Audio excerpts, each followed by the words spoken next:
Thank you. So how's everyone doing today? So I've got to admit, the keynote, I haven't been really in the Xamarin kind of space for a while. I was kind of one of the original. How many of you have watched like my Mono Touch and Mono for Android courses on Pluralsight? Like, okay, a couple, but that was like my first introduction to Xamarin way back when. And so I haven't really looked as much at it lately as I've been focusing on doing the kind of thing that I'm going to talk about today, which is going to be a little bit of a weird presentation, by the way, because as you notice, there's no slides. There's not going to be any slides. And I'll explain why in a little bit here. But yeah, seeing the keynote today, I've seen how much Xamarin has changed, and it's just amazing. Now I want to go and write some code,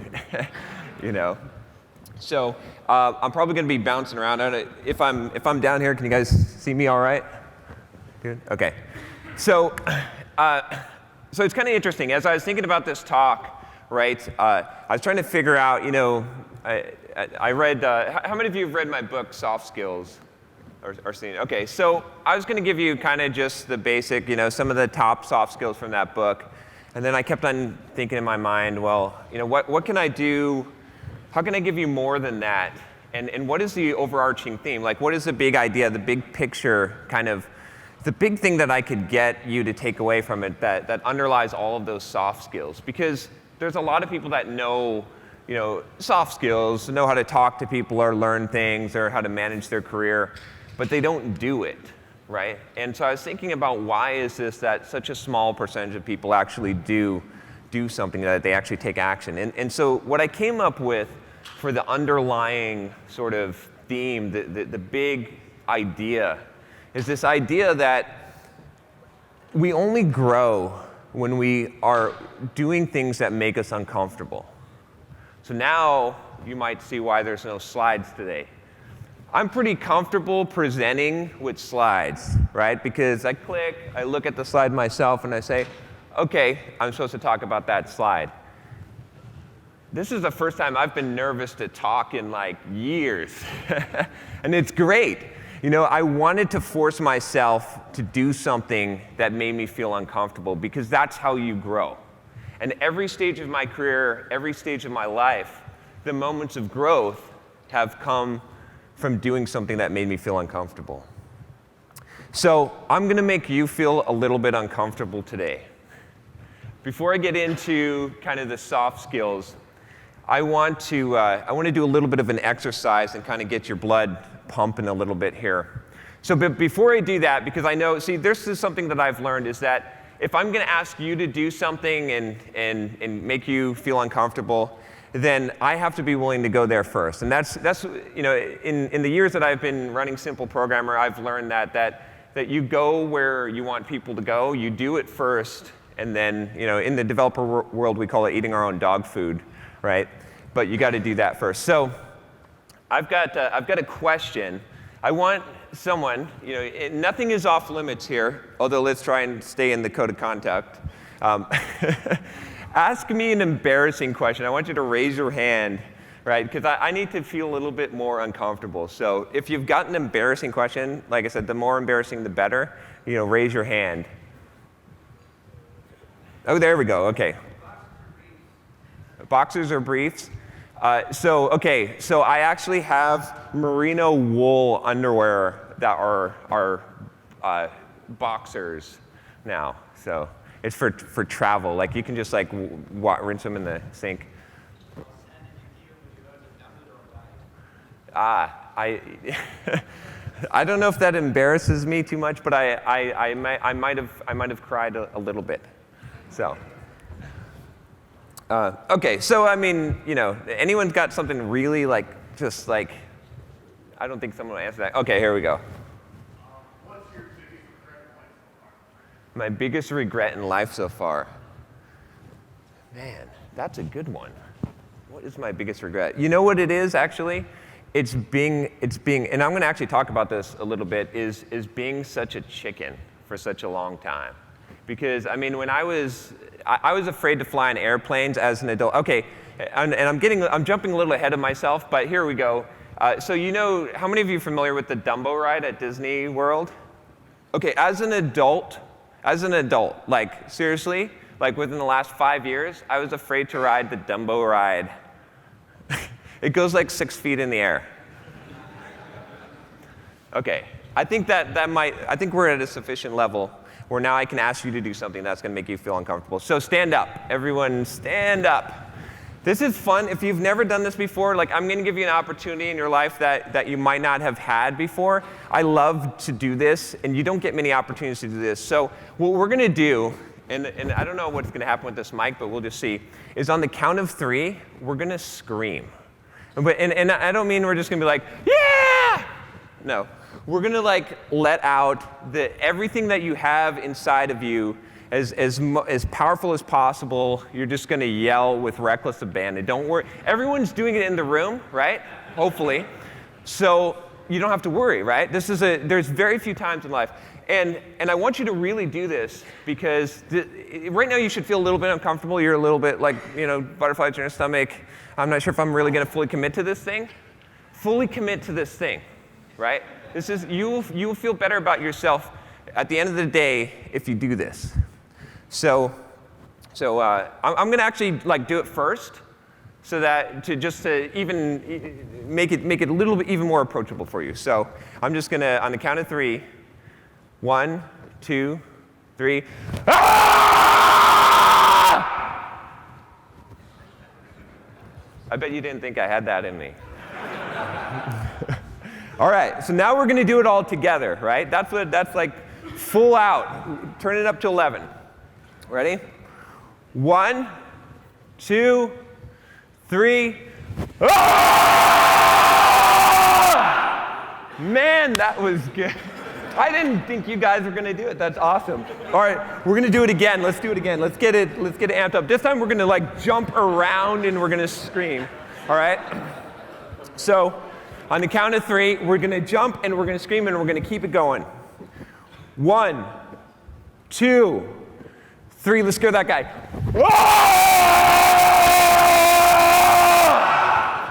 All right. Give yourself a hand. That was good. There's some guts here. So I've got one other last thing. I'm actually gonna jump a little bit into. I'm gonna skip over what I kind of planned. Oh shoot, the timer's not going. Well, it's easy when you start at 11 o'clock. You're done when you're at 12.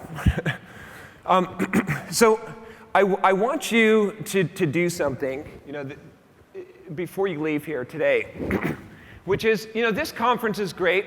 You're gonna learn a lot of good technical stuff. If you've been to the training, you've probably already learned a lot, and that's great. But we all know that you don't need to go to a conference to learn things. Because you can you can watch on the web, you can read a book, right? There's plenty of online training today. The reason why you're at this conference is because of the people around. Like, look around yourself, and that's the real value. I'm gonna lose my voice from screaming, that's great.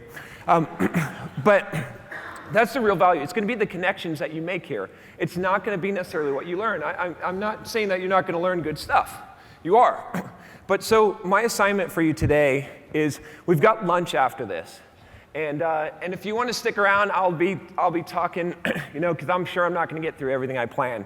But I could talk for 3 hours on what I've got planned. But what I want you to do is before you leave this room, reach out and talk to 2 people and just introduce yourself. 2 people you don't know. Because I'm telling you, I've been to a lot of conferences, I've been to a lot of events. The biggest value that you're going to get is going to be the people that you meet, those connections that you make. And it's hard to do. I know it's hard, but I'm giving you permission. That's why I yell. I gave you permission to yell, right? You don't need my permission, but it makes it easier for you. But so, because this is a homework assignment, see, context is the way to motivate yourself. If I switch the context on something, I can get you to do something that you might not have done before. But now I'm telling you that this is a homework assignment, and you need to do it before you leave this room. So now it's easy to approach someone and say, hey, I'm Joe. This is what I do. So just 2 people, that's all that I ask, and you'll benefit from that. Okay, so let's get into the actual soft skills here.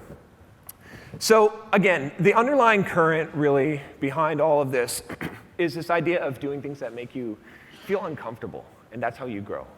And so I was thinking about this a lot, and what is the most important soft skill that I think a software developer could possibly have? And really, I think this is the most important skill that anyone can have. And you'll find that a lot of what I'm talking about doesn't just apply to software developers. But I love software developers, so that's why I talk to software developers. But so this skill is basically the ability to learn how to learn, self-education. And the reason why this makes you feel uncomfortable generally is because it's it's easier to have a roadmap set out for you, to enroll in a college course, to read a book cover to cover, right? Those things are a little bit easier than learning on your own.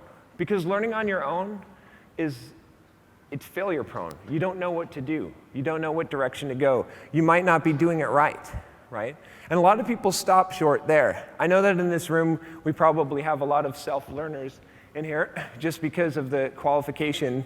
I think a lot of Xamarin developers, a lot of people interested here are probably, and even software developers in general, are a little bit more self-learners. A lot of software developers are self-taught. But sometimes we don't even take that far enough, even if we are self-taught.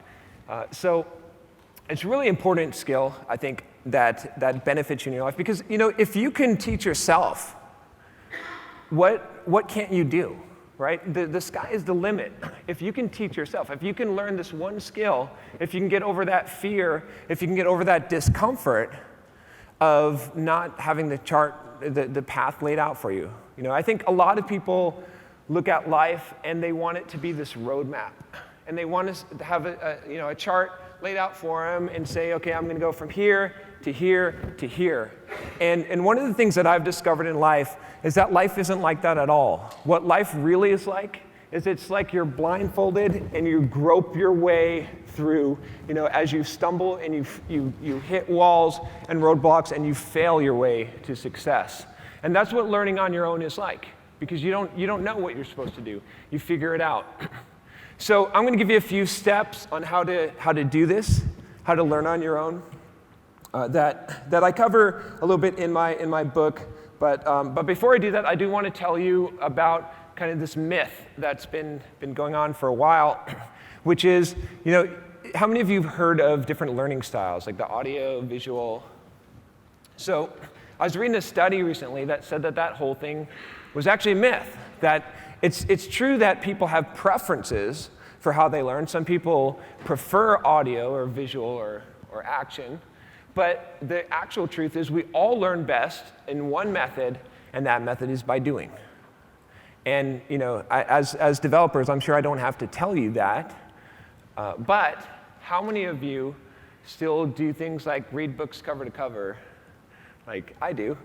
I still fall into that. But okay, here's a question. How many of you have ever read like the reference section of a book just like for completion's sake? Like it doesn't apply to you. You don't need it, right? But you're just I remember reading like the complete JavaScript reference manual or whatever it was, and I remember like reading through the server functions, and I'm like, I'm never using this. Why am I reading this?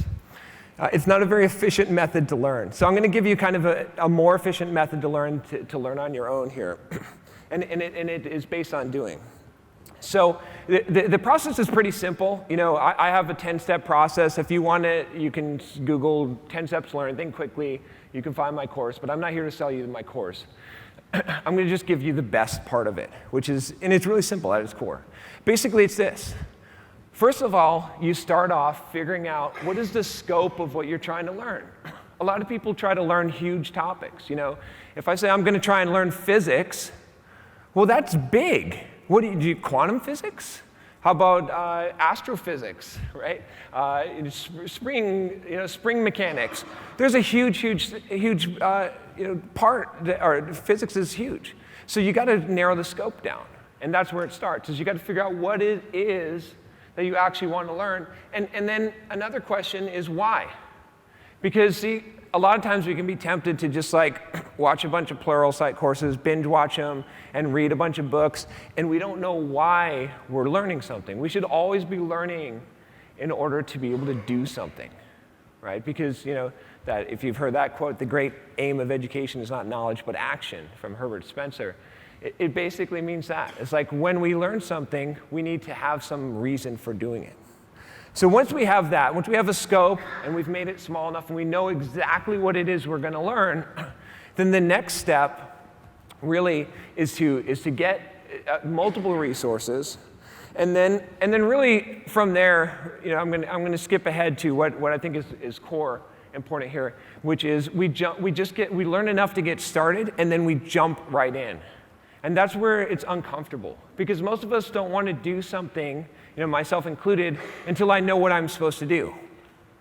But if you really want to dig deep and learn, you've got to be able to do that. So what I mean by this is that, let's take Xamarin for instance. You learn enough to fire up Xamarin Studio and do Hello World. And then from there, you play around. You drag buttons, you drop them on there, you double click, you see if you can hook up events, you play around. You don't read through the manual first, you start playing with it. And then what happens there, it's really interesting. Most of us learn best by playing. I got a bit of an embarrassing story. So I used to play when I was a kid a game called Magic the Gathering. All right, and so maybe a little bit as an adult, maybe. and anyway, there's like 5,000 cards, something 3,000, I don't know. There's like thousands of cards, maybe 3,000. Yeah, there's like thousands of cards. At one point, I could name every single card, what it cost to cast, who the artist was. And just about any Magic player could do that. And it's not like I sat down and tried to memorize 5,000 cards, right? It's because I was playing. It's because when you play, when you're experimenting, when you're having fun, that's when you learn the best. That's when you retain the best. That's when you gain understanding. So you play. Once you're done playing, or while you're playing, an interesting thing will happen. You'll have questions. You'll say, I wonder how this works, or why does it work this way, or how's this? And then you go back, and this is the step that really cinches it all together, is you go back and you answer your own questions. You go back and you say, now you go and you read the manual. Now you go and you go through the tutorials and you answer those questions that you had. And that's when you gain understanding, because there's really a difference between knowledge and understanding. And you don't gain understanding until you do something and you answer your own questions. Then there's one final step here to learning, to self-educating, at least that I've found effective for doing it quickly, and that's to teach. Because the thing is, you never really learn something deeply. You never gain a true deep understanding until you've taught it to someone else. Because when you learn something, you think you have it all connected. And when you have to reorganize that information and present it to someone else, you find all the gaps that you didn't know that you had in that knowledge. And then you have to fill in those gaps. And so teaching is a really important part. You can do this in a lot of ways. You can write a blog post. You can do YouTube videos, tutorials. You can talk to your cat. Sometimes I do that. It doesn't really matter as long as you're getting the information out and reorganizing the thought. So that's really the first soft skill here is this idea of, and then I'll give you one more tip here on learning and self-education. And it almost seems contrary to what I've said before, but you should always be reading. Last year I think I read 55 books because I always have an audiobook going in my head whenever I'm running or walking or lifting weights or doing something like that or driving. And it's sort of like free. It's like your free education. So you should always be doing that. You should always have some kind of book that you're reading because it adds up over time. So, okay, now we're going to get into a little bit more exciting stuff. So that skill is really, I think it's really the most important soft skill that you can have. It's just not the most exciting one. So that's why, we had a high energy level, now we don't, but maybe we're going to come back to it. So the second skill that I've found, again, this is one that applies to life in general, not just software developers, not just software development, is mastering your mind. And I'm going to spend a lot of time on this one because there's a lot to this. And that's a really broad quasi-statement I made about mastering your mind. What does that mean? I'm going to give you a few things that, a few examples, a few things that I think are ways to do this that I find most effective. So the first one has to do with your limiting beliefs. So all of us have what are called limiting beliefs. We believe a certain thing about ourselves, about what we're capable of, about the place in life and in our careers where we should be. And those beliefs are not necessarily true. And these beliefs, it's really hard to see these beliefs, but when you do and you understand that they're not true, that you've just placed these limitations on yourself, you can learn to overcome them. And overcoming your limiting beliefs is probably one of the best things that you can do in your life. It's a continual process, but it's one of the best things that you can do in your life. So I'll tell you a little story about myself. So as growing up, I was a very shy, unathletic, lazy, scared person. And one day, I don't know why, maybe it was the universe said, "Hey, John, it's time to wake up." I don't know. But one day I remember waking up in the morning, and I was getting ready for school, and a thought occurred to me, and it was basically this question. It was, why not you? Because, up to that point, I had this identity of myself. I believed that I was this thing, and that was just a hand that I was dealt in life. I'm just shy. I'm never going to be great. I'll just be average. Other people can do wrestling and track and all that, and that's not me. But I woke up that morning, and I thought to myself, I said, you know what? Why not? Why not you? What is different? What would happen if you just started pretending like you were the person that you wanted to be? What would happen? So I did that. And it didn't come all at once. It didn't come right away, and it's still a continual process. But there became this weird point where what I was pretending to be became reality. I acted the role for such a long time and believed it that it became reality.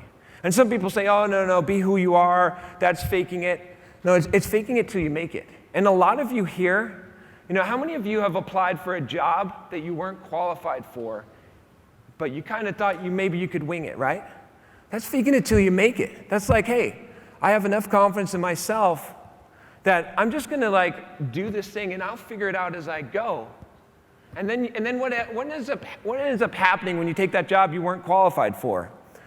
I mean, maybe you can crash and burn, but most of the time you rise to the occasion. And pretty soon you are that. How many of you never thought you'd be a senior software developer? Now you are, or you're running your own business or whatever it is. You eventually become that thing. So I've got a powerful sort of paradigm that I use that can help you. And this is not easy, right? And this is, again, going with that underlying theme of things that make you uncomfortable, it's pretty dang uncomfortable to act differently than you were the day before. It's pretty uncomfortable to change your style, to change how you talk, to change these things, to play that role. But if you're not willing to be uncomfortable, you can't change. If you're going to let everyone and what their preconceived notion of you is and what your personal limits are define you, and you're never willing to step out there and take that risk, then you're never going to change, and you're going to be stuck. So one of the exercises that I challenge you to think about that can help you to overcome this is to act. It's what I call acting as if. So what would happen if you acted as if you were already the person you wanted to be? What would happen if you act as if you already achieved what you were trying to achieve? What would happen if you acted as if you've already done this 1,000 times? Right? It's a powerful concept, and it can change your life. Because if you act that way, you will eventually become that thing. So anyway, I think that's really an important thing to figure out, is how to overcome those limiting beliefs. But there's another part of mastering your mind that I think is equally as important, which is learning to overcome your fears. And this one really makes people uncomfortable. It made me really uncomfortable. I told you a little bit about my story. I'll tell you a little bit more. So fear almost took over my life. As a child, I was scared of just about everything. Many times I ran into my car and locked myself in the car when I went to the dentist or doctor if they told me I was going to get a shot or my tooth drilled. I slept with the lights on. I was afraid that aliens were going to kidnap me from my bed. Yes. As an adult, a lot of these fears continued with me, and they took a greater hold of my life. At one point, I became terrified of flying on airplanes. And I would dread flying on an airplane for 3 months before I had to go on a trip. I was afraid to talk to people. I was afraid to do just about anything. And roller coasters, forget roller coasters. That was scary. I wasn't going to do that.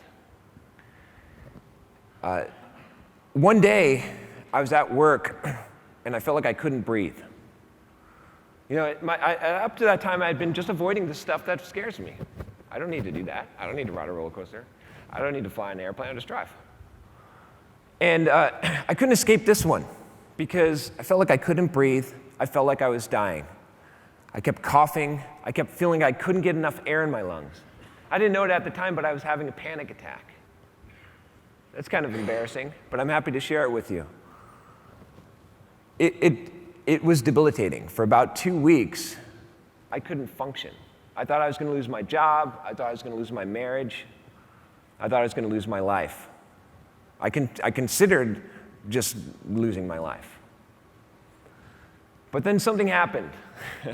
I don't know the video, but I was trying everything. My strategy for getting rid of the panic attacks was to basically ignore them. Try to pretend like what was happening wasn't happening. Distract myself.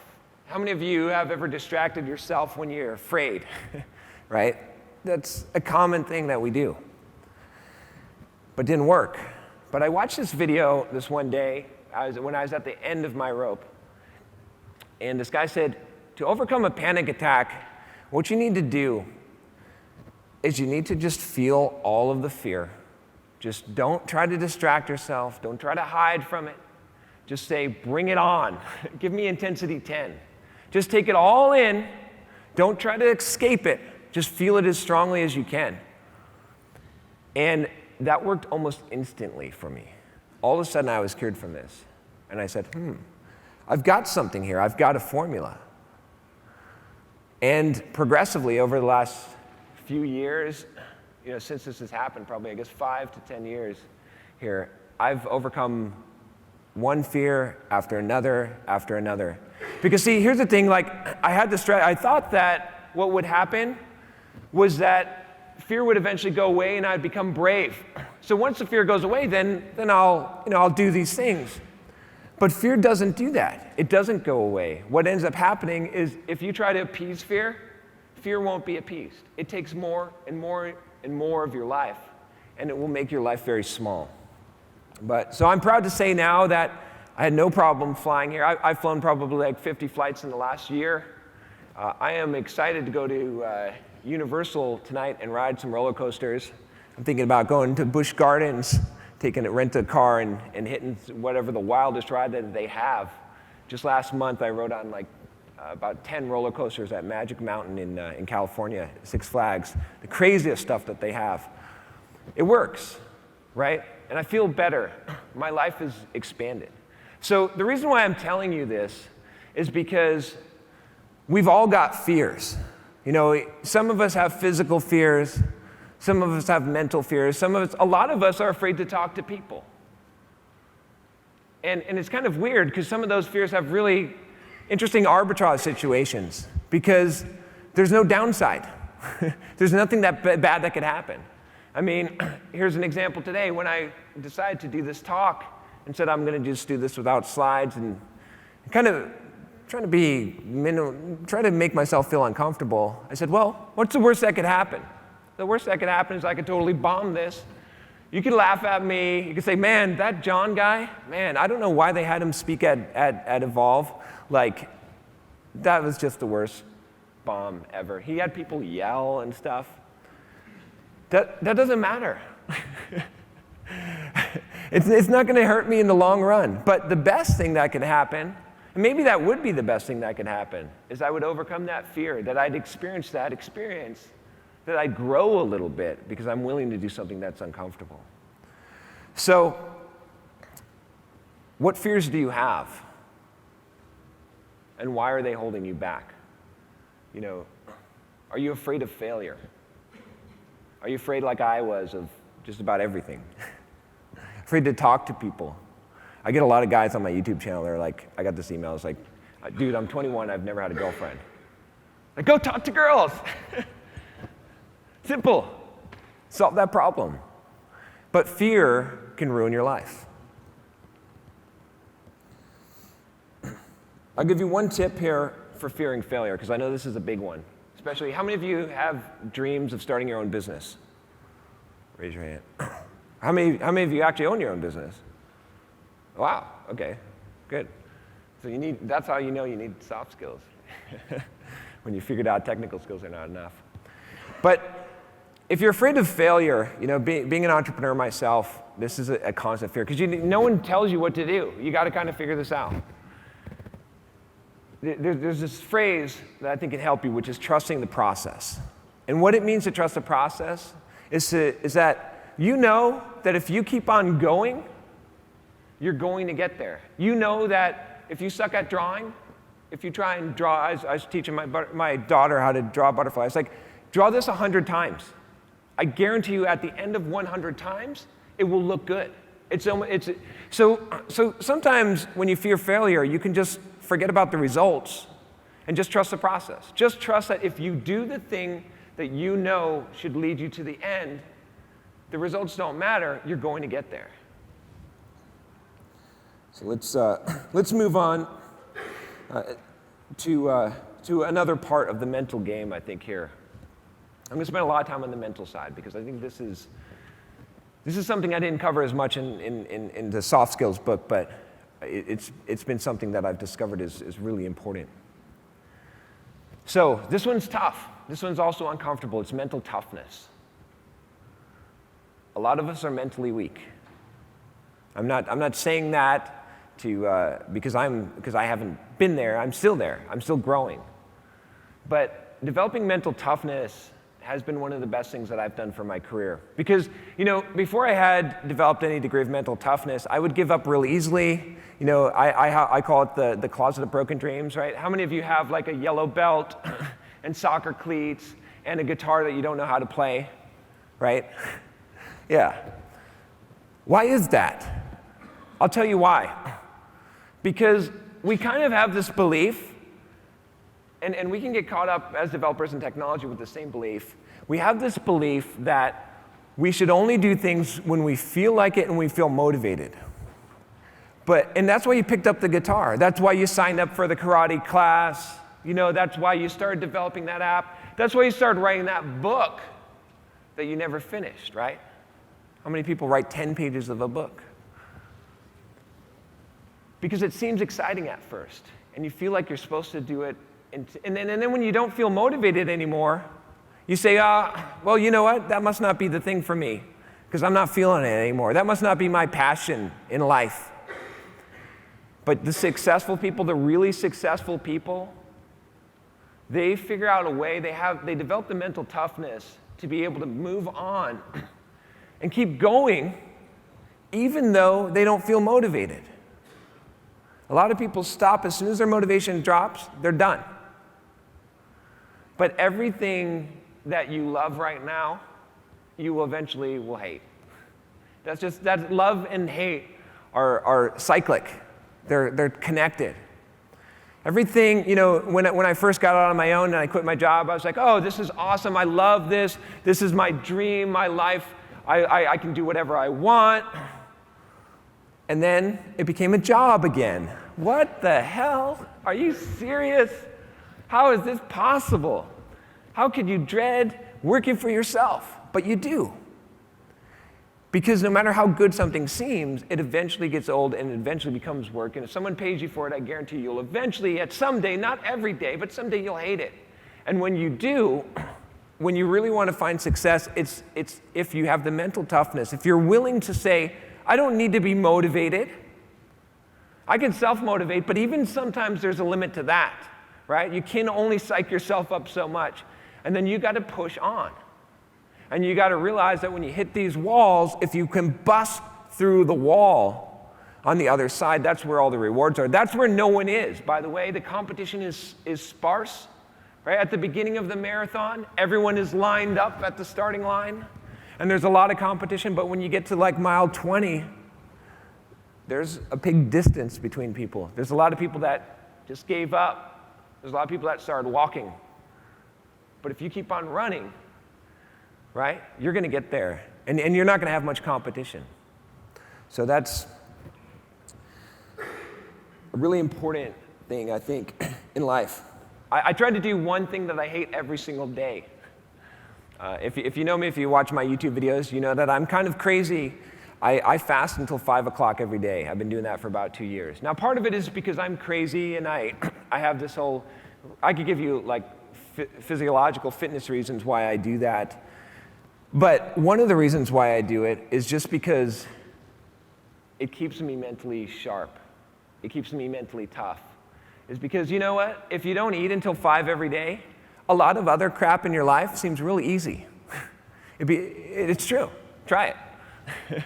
You won't be able to do any other crap in your life for about 2 weeks, but after that phase and you adjust to it, other things will seem easy. You got to do things that you don't like, not because you got to do them, but because you want to stay mentally tough enough so that you can face the challenges in life. Because those challenges, when you overcome those challenges, that's where the sweet spot is. That's where the gold is. Every single thing that I've accomplished in life, right before it came drudgery. Always.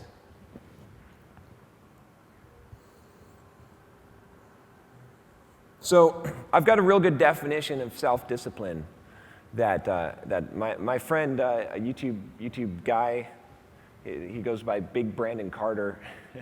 He's a really cool guy. You wouldn't think, you know, I was standing with him one night at this like YouTube conference thing, and we're comparing Audible book lists. Like you wouldn't, this guy's a pretty big guy. He talks in slang a lot. You wouldn't think this guy's well-read, but he is well-read. He reads a lot of books. But he said something that really stuck with me. He said his definition of self-discipline is the best I've ever found. And it goes like this. He says, self-discipline is doing what you're supposed to do, whether you feel like it or not. And it's so simple. That is it. And it's important to develop that skill. You know, I had on here a skill of being comfortable with being uncomfortable. I think I've already kind of beat that horse to death here. These are uncomfortable things. Not everyone is going to do that. A lot of people are going to say, not for me. That's fine. But those of you that are still in the room, maybe you realize that this is true. This is important in your life. Being able to be comfortable with being uncomfortable. Not seeking rest all the time and comfort, but realizing that life, every day when you wake up, the battle begins anew. You're never going to get there. You're always going to be going. You're always going to be fighting, but that's okay. Once you resign yourself to that fate and realize it's not a bad thing, but that's actually what gives you life, you can become comfortable with the uncomfortable. I got one more thing about the mental game here, which is to stop comparing yourself to others.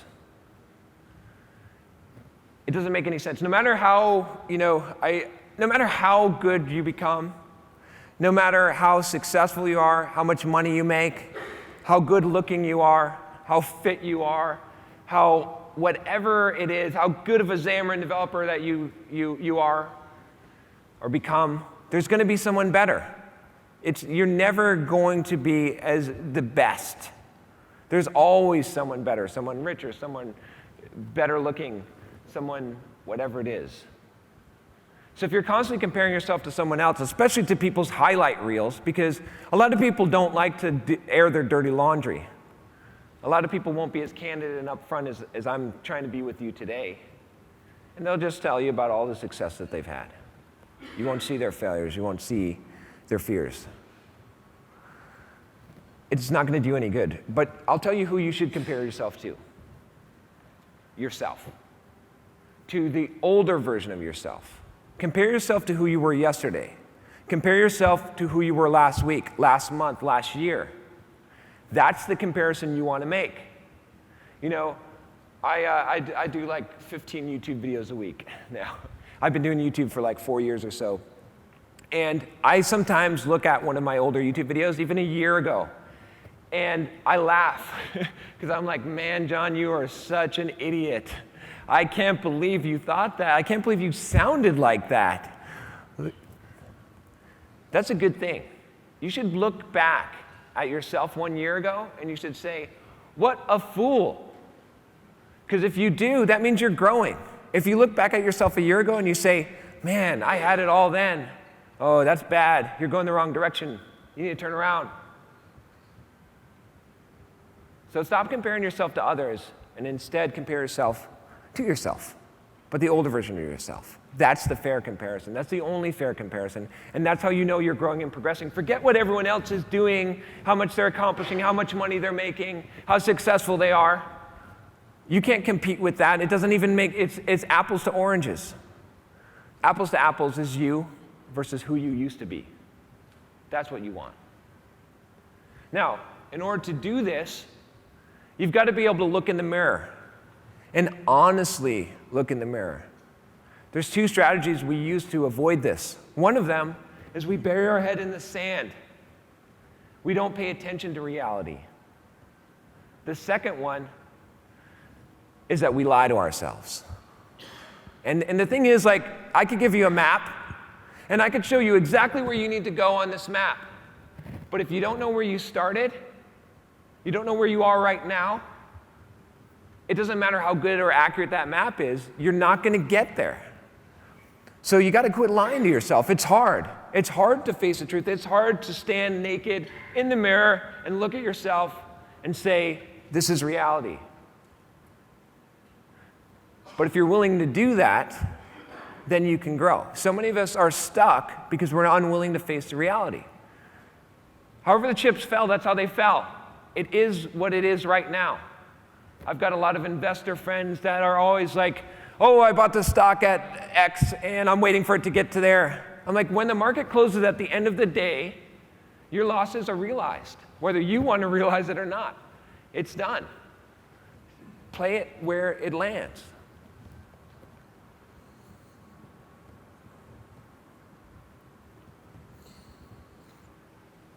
And I'll leave you with one last piece of that, which is just to realize that, look, this is your life right now. It's happening. This isn't a dress rehearsal.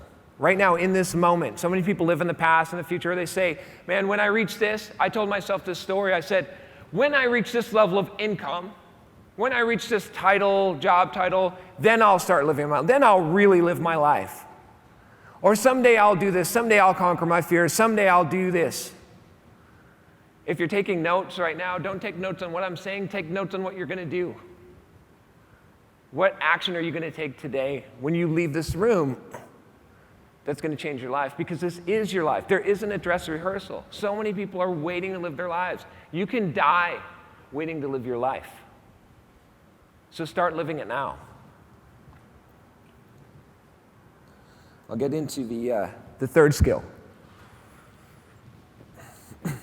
I'm going to be short on this one because I want to get into the fourth skill. But this third skill is maximizing your productivity. So honestly, I think if you have the first 2 skills, if you can teach yourself and you're able to master the mental game, get through those mental barriers, I don't think you'll automatically have the last 3 skills that I'm going to tell you about today.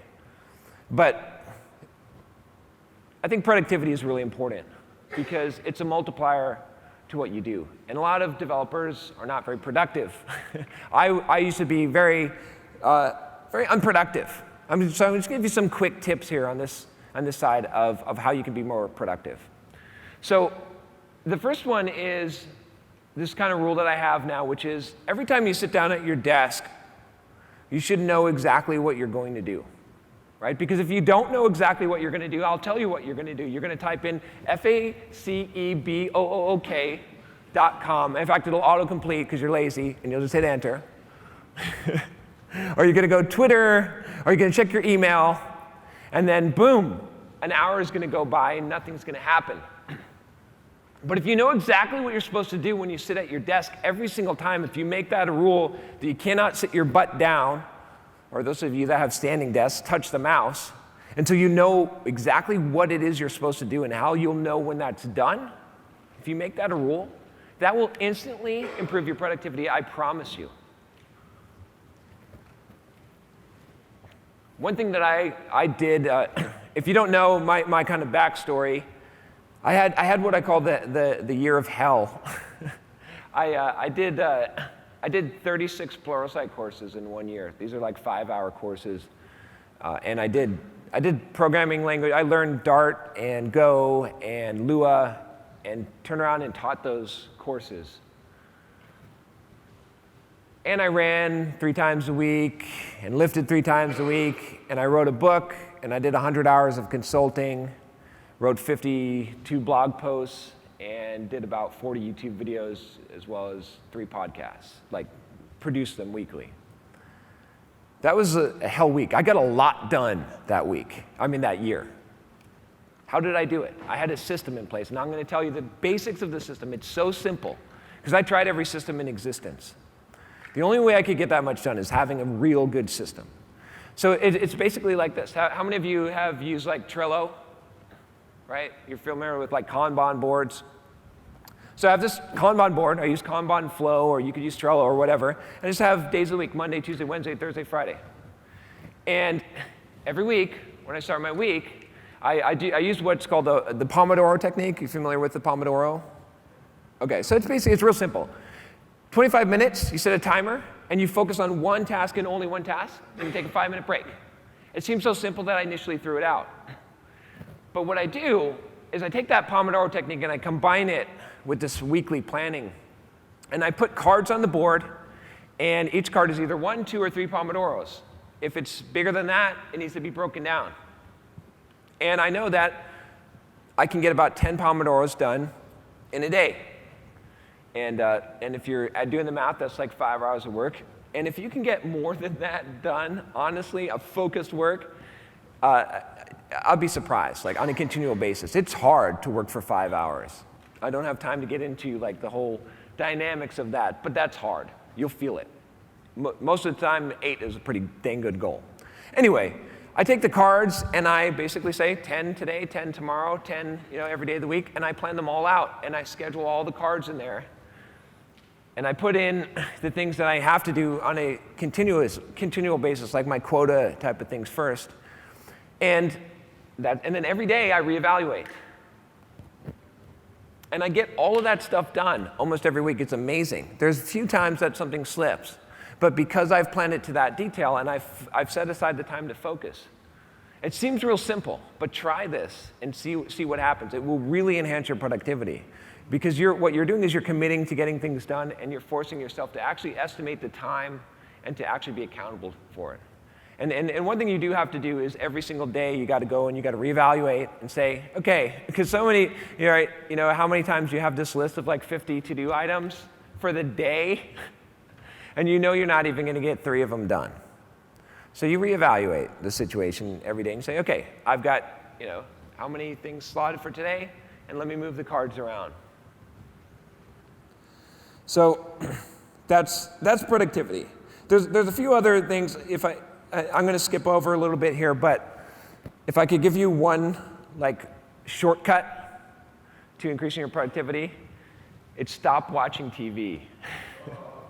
Just stop. I know I've heard every excuse. Everyone says, John, I hate that you tell me not to watch TV. I stopped watching TV about 8 years ago. I don't know where I would fit in the time now. It's such a waste of your life. Not just your time, but your life. There's nothing good on. It's just a waste. When I was doing my soft skills book, I was looking up studies to see how much hours do people watch TV. 30 to 40 hours a week on average. When you complain, you say, hey, John, how am I going to start a business? I have a wife and kids, you know. You must not have a wife and kids. Well, okay, 30 to 40 hours a week that you're watching TV, that's a second job. You have it. Oh, I can't work out, not my fault. Yes, it is your fault. Get the time back. It's your life. It's your time. You know, when you add up the tally of your life and it's like 10,000 hours watching TV, that's gonna hurt. That sucks. I've been there though, right? I mean, I'm only telling you because I've been there. All right, so we're gonna jump to, we'll get to number 4 here. So the 4th skill I think is important for software developers is treating your career like a business. I do a whole talk on this. I've got a course on how to market yourself as a software developer. But again, I'm going to try and give you the most important parts of this, which is basically this. It's a mindset shift, right? You switch from thinking of yourself as an employee. So how many of you work for a company? You're like a W-2, right? I mean, most of us do, right? That's most developers. But that doesn't mean that you don't own a business. Right? So you can make this mindset shift in your career. And this is a shift that's helped a lot of developers that I've worked with to really increase their earning a lot, which is this. Instead of thinking of yourself as an employee of a company, think of yourself as a business that has one customer. And that customer just happens to be your current employer. And that mental shift sort of changes everything. Because now instead of waiting to get your paycheck and just clocking in and doing your work, you're thinking about things that a business thinks about, like marketing, like what is your brand, right? If you don't have a personal brand, if you don't have some kind of a brand, if you're a business and you didn't have a brand, you wouldn't have anything, right? Imagine McDonald's just like hodgepodge burger restaurants with no branding and no consistency. It wouldn't work. But a lot of us treat our careers like that. We're just like, okay, I'll just find the next job. If you start thinking like a business, you got to think about some things like marketing yourself. It's not popular among software developers because marketers are, I get the Viagra emails. Embarrassing story. Once I was like, oh, I'm going to sign up and see. Maybe I'll get some Viagra. And I did. And now they call me like every week. My wife's like, what is that? I'm like, no, I'm not telling you. She's like, it's the Viagra people again. You shouldn't have ordered that fake Viagra. I make stupid mistakes. But the thing is, like, marketing is important. And here's how I market, right? This is a good way to market. You give away 90% of what you do for free, and you charge for 10% of it. You market by creating value for people, right? If I create enough value for people, if I give them free stuff that's valuable, they're going to spread your word. They're going to spread your message. They're going to spread your name to other people. You don't have to buy ads and do all that. And I mean, there's such a thing as outbound marketing, but I'm talking about inbound marketing as a software developer in your career. And the benefit, you might be wondering, well, how does this even apply to me? Well, the benefit is that you can actually get in a position, and I'm not kidding you, because this happened to me, and I have probably 100 stories from developers that subscribe to my blog and YouTube and email list of developers that had companies come and specifically call them and hunt them out and offer them a job. And if you've ever been in the negotiating table at a job, right? How many of you negotiated your salary? Good. A lot of people don't do that. But if you've ever been at the negotiating table and you've applied for a job, you don't have much leverage. You're the one who applied. But if a company comes to you and says, hey, we want to hire you for the job, and they've scouted you out, you've got a lot of leverage. My best paying jobs as an employee have come from those positions, where I was making an astronomical figure compared to the other developers because they came after me, because I did inbound marketing. So that's what the benefit of treating your career like a business really is. And you can do that. Here's how to start. I don't have the time to go into all the details. Like I said, if you want to check out more, you can always check out my blog at simpleprogrammer.com, and I've got a course on this. But if you want to start today, actually just if you go to simpleprogrammer.com, there will be an annoying little pop over that comes up, and it says, click here to get my free email course on how to create a blog to boost your career.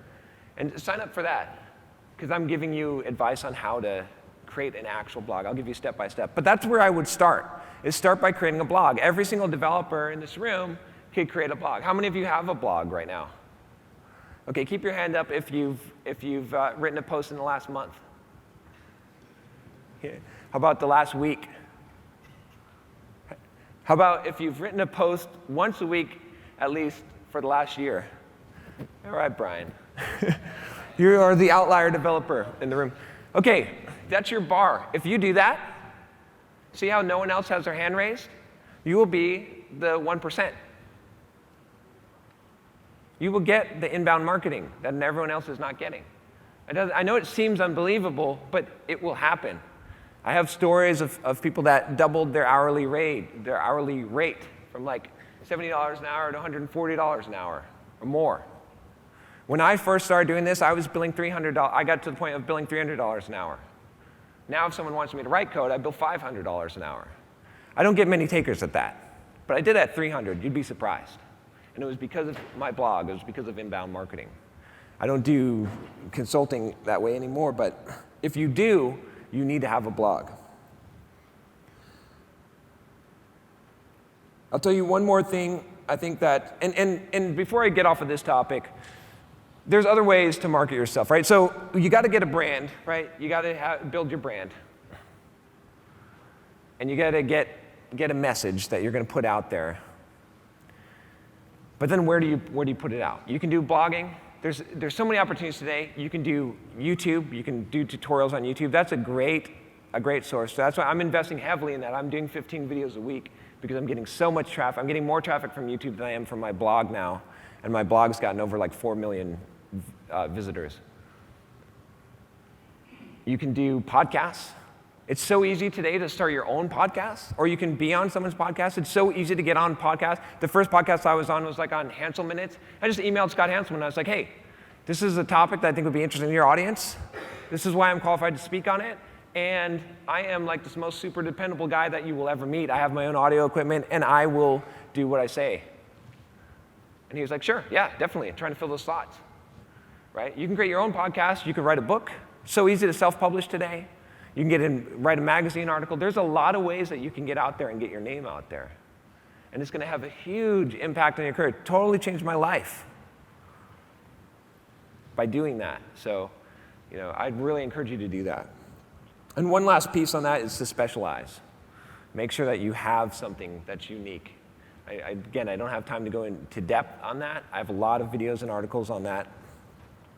So I'm going to give you the last soft skill, which I've conveniently prepared to give you in 2 minutes, which is this, because I don't need to actually talk to you about this, because someone else has said it better than I can, and everything I would tell you would be just a repeat of that. The last soft skill is the one that most people only know of, which is people skills, dealing with people, communicating with people. And there's only one thing you need to do for this. Go and buy and read Dale Carnegie's book, How to Win Friends and Influence People. It is the single best book on people skills. I read that book twice a year. It changed my life. I've read it probably 20 times by now. If you haven't read that book, read it. I don't want to waste your time I'd rather spend the time on things that I could give you a unique perspective on rather than repeating that. If I had time, I could tell you kind of the summary of the book. I've got some notes on that, but read that book.